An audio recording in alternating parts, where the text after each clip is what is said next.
नमस्ते दोस्तों, मैं हूं Nisha IN in PWD Rajasthan. Welcome to my channel सरकारी गर्ल्स डायरीज। तो आज मैं आपके साथ मेरे कुछ इंपॉर्टेंट एक्सपीरियंसेस और टिप्स शेयर करना चाहती हूँ जिन्होंने मेरी गवर्नमेंट जॉब प्रिपरेशन में बहुत हेल्प की और मेरी जो जर्नी थी वो बहुत ईजी हो गई। तो जो पहला पॉइंट है वो है early morning study. Trust me guys, सुबह उठ के जो 4 घंटे प्रोडक्टिव पढ़ाई होती है वो बहुत ही इंपॉर्टेंट है। जो भी इम्पोर्टेंट सब्जेक्ट्स है, जो ऐसी सब्जेक्ट्स है जो आपकी वीक है, आप सुबह 4 घंटे बिना फ़ोन के कंटिन्यू वो पढ़ाई करें तो वो आपको बहुत ही हेल्प करेगा आगे की जर्नी में। मुझे भी ये चीज़ बहुत लेट रियलाइज़ हुई थी, लेकिन जब मैंने स्टार्ट की तो मुझे बहुत हेल्प मिली इससे।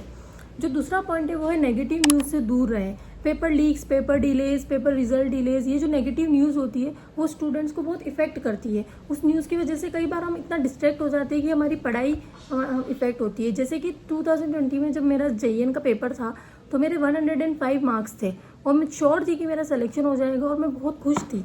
लेकिन उसके पेपर के 4-5 दिन बाद ही न्यूज़ आई कि पेपर लीक हो गया है और पेपर कैंसिल हो गया है। वो न्यूज़ सुन के मैं इतना डिप्रेशन में चली गई थी कि मैंने अपनी प्रिपरेशन, पढ़ाई सब कुछ छोड़ दिया, क्योंकि मुझे लग रहा था कि जब पेपर लीक ही होना है तो फिर पढ़ाई का क्या फ़ायदा है। और मैंने सब कुछ छोड़ दिया था। इसकी वजह से मेरी पढ़ाई डिस्टर्ब हुई, मेरी लाइफ बहुत इफेक्ट हुई। लेकिन मेरे पेरेंट्स ने, मेरे घर वालों ने मुझे समझाया कि इस गिव अप नहीं करना है, हमें पढ़ाई करना है, हमें अपने पे बिलीव करना है। तो आप इन नेगेटिव न्यूज़ से दूर रहो और अपने आप पे बिलीव करो कि आपका सिलेक्शन ज़रूर होगा। उसके अलावा जो पेपर रिजल्ट डिलेज होता है उसमें आप उसको एज अपॉर्चुनिटी लें। जब कोरोना के टाइम पे 1.5 साल मेरा मेंस का रिजल्ट डिले हो गया था तो कई बार सब लोग इसी न्यूज़ में लगे रहते थे कि पेपर रिजल्ट कब आएगा, इसी न्यूज़ की वजह से डिस्ट्रैक्टेड रहते थे। लेकिन मैंने इसको एज अपॉर्चुनिटी लिया और मैंने अपनी JN की प्रिपरेशन स्टार्ट कर दी, ताकि मेरे पास जब मेरा अगर IN में नहीं भी होता है तो मेरे पास एक बैकअप प्लान हो। तो जब JN का रिजल्ट आया तो मेरा JN में भी सिलेक्शन हो गया था और अगर मेरा IN में नहीं होता तो I had a backup plan. तो जो पेपर का जो रिजल्ट का डिलेज है उसको एज ए अपॉर्चुनिटी ले और उससे डिस्ट्रैक्ट ना हो। जो नेक्स्ट पॉइंट है वो है कंसिस्टेंसी। ऐसा नहीं है कि आप एक दिन 12 घंटे पढ़ रहे हैं और दूसरे दिन आप 1 घंटा पढ़ रहे हैं, तीसरे दिन आप किसी पार्टी में चले गए। Study needs consistency. तो मैं भी जब स्टार्टिंग में कई बार अनकंसिस्टेंट थी, इसकी वजह से बहुत मुझे इफेक्ट हुआ, लेकिन मैंने अपने टाइम के साथ कंसिस्टेंसी अपनी मेंटेन कर ली और मैं डेली कंसिस्टेंटली पढ़ती थी। लेकिन कंसिस्टेंसी के साथ रिलैक्स होना भी ज़रूरी है। तो शाम को मैं 1 या 1.5 घंटा अपने दोस्तों के साथ चिल करती थी, बातें करती थी। उससे जो पूरे दिन की जो थकान है पढ़ाई की वो भी उतर जाती थी और मेरी पढ़ाई की कंसिस्टेंसी भी रहती थी, मेरा एनर्जी लेवल भी बढ़ा रहता था। ट्रस्ट मी गाइज, ये बहुत ही हेल्प करता है, मुझे तो बहुत हेल्प किया था। इसीलिए आप कंसिस्टेंट भी रहे लेकिन साथ में रिलैक्स भी करता रहे। और जो अगला पॉइंट है वो मैनिफेस्टेशन। गाइज, मेरे लिए तो मैनिफेस्टेशन बहुत वर्क किया था।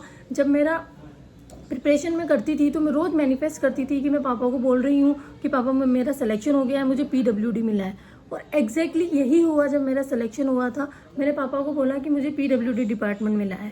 उसके अलावा मैं एक और चीज़ मैनिफेस्ट करती थी कि मैं ऑफिस गई तो मेरे ऑफिस के बाहर एक नेम प्लेट लगी है जिसके अंदर मेरा नाम है, मेरी पोस्ट है। तो जिस दिन मेरी पोस्टिंग आई थी, फर्स्ट दिन जब मैं ऑफिस गई तो पहले ही दिन मेरी नेम प्लेट लग गई थी। बहुत सारे मेरे कलीग्स थे जिनको काफ़ी 1 या 2 या 3 महीने बाद नेम प्लेट लगी थी, लेकिन मेरी पहले ही दिन नेम प्लेट लग गई थी। कहीं ना कहीं ये मेरा मैनिफेस्टेशन ही था जो वर्क किया। तो गाइज, आप मैनिफेस्ट करें, इस तरीके से मैनिफेस्ट करें जैसे जो आप अचीव करना चाहते हैं वो हो चुका है और वो एज ए रियल है। उस तरीके से उसको सोचेंगे तो आपका वो मैनिफेस्टेशन ज़रूर पूरा होगा पूरे दिल से। और मैनिफेस्टेशन के साथ हार्ड वर्क और स्टडी भी करनी है। अगला पॉइंट है वो है जेलेसी और कंपैरिजन। गाइज, जब मेरी SSC का मेंस और प्री का रिजल्ट आया था, मेरी फ्रेंड्स का मेंस में सिलेक्शन हो गया था और मेरा नहीं हुआ था। इसकी वजह से मैं कुछ टाइम के लिए बहुत जेलस हो गई थी और उस वजह से मेरी स्टडी इतनी इफेक्ट हुई थी। मेरे को ऐसा लग रहा था कि जब मैं इतना मेहनत कर रही हूँ तो मेरा क्यों नहीं हुआ है, मेरी फ्रेंड्स का कैसे हो गया। इसकी वजह से मुझे बहुत इफेक्ट हुआ, मेरी पढ़ाई भी बहुत इफेक्ट हुई। लेकिन बाद में मुझे रियलाइज़ हुआ कि ये सब चीज़ों की वजह से ये एक नेगेटिव चीज़ है, ये एक मिस्टेक है जो कि हमें रियलाइज़ करनी चाहिए। जब मेरा सिलेक्शन हुआ तो मेरे फ्रेंड्स मेरे लिए बहुत खुश थे, चाहे उनका सिलेक्शन उस टाइम नहीं हुआ था। लेकिन जब वो इतना खुश थे तो कुछ टाइम बाद उनका भी सिलेक्शन हो गया था। तो जब आप दूसरों के बारे में पॉजिटिव सोचते हैं, दूसरों के बारे में खुश होते हैं, तो आपका भी सिलेक्शन ज़रूर होगा। आप बस अपने आप पे बिलीव करें, अपनी मेहनत पे बिलीव करें, आपका भी सिलेक्शन ज़रूर होगा। अब जो अगला पॉइंट है वो hard work is the only shortcut. Hard work is the only shortcut. किसी भी पढ़ाई का, सिलेक्शन का कोई भी शॉर्टकट नहीं है गाइस, आपको हार्डवर्क करना ही है।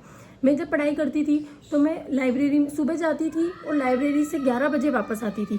सुबह के उस बीच में सिर्फ खाना खाने या थोड़ी देर रिलैक्स करने के लिए बाहर आती थी, उसके अलावा कंटिन्यू मैं पढ़ाई करती थी मेरा कंफर्ट जोन छोड़ के। क्योंकि मैंने ये सोच रखा था कि थोड़े टाइम के लिए मैं अगर अपना कंफर्ट जोन छोड़ दूंगी, थोड़े टाइम के लिए अगर मैं कंफर्ट जोन से निकल के पढ़ाई कर लूँगी तो वो मेरे लिए हेल्पफुल ही रहेगा। जब मेरा सिलेक्शन होगा तो वो सारी चीज़ें मेरे लिए हेल्पफुल रहेगी, मुझे आगे काम ही आएगी।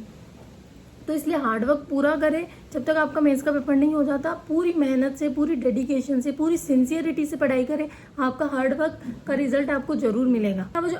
उसके अलावा जो मेरा अगला पॉइंट है वो है टेक इंस्पिरेशन फ्रॉम ऑफिसर्स। जो लोग ये लाइफ जी रहे हैं, जो आपका सपना है, अगर आप आईएएस बनना चाहते हैं, आप आरएएस बनना चाहते हैं, आप किसी भी पोस्ट पे, आप एएन भी बनना चाहते हैं, तो आप जो ऑफिसर्स हैं उनसे इंस्पिरेशन लें, उनकी लाइफस्टाइल को फॉलो करें। उससे आपको डेली एक मोटिवेशन मिलता है कि मुझे भी ऐसा बनना है। उनसे मोटिवेशन मिलेगा तो आप डेली उसके लिए हार्डवर्क करेंगे, 100% एफर्ट्स करेंगे। तो बस मेरी लाइफ की जर्नी के यही कुछ इंपॉर्टेंट पॉइंट्स थे जो मैं आपसे शेयर करना चाहती थी, ताकि इन पॉइंट्स से आपकी भी हेल्प हो पाए और आपकी जो प्रिपरेशन जर्नी है वो ईजी हो जाए। तो अगर आपको मेरी वीडियो अच्छी लगी गाइस तो इसे लाइक, इसका सब्सक्राइब जरूर करना और नीचे कमेंट्स जरूर करना। उसके अलावा जो नेक्स्ट वीडियो है उसके सजेशंस भी आप कमेंट्स में दे सकते हैं। और मैं नेक्स्ट वीडियो सोशल एस्पेक्ट की जो स्ट्रेटेजी है मेरी, जो मैंने फॉलो की थी, उसके बारे में बनाऊंगी वीडियो। तो सोशल एस्पेक्ट के बारे में और कोई आपके डाउट्स है तो आप कमेंट्स में लिख सकते हैं। अगर आपको मेरी वीडियो अच्छी लगी तो सब्सक्राइब जरूर करना। बाय, मिलते हैं नेक्स्ट वीडियो में।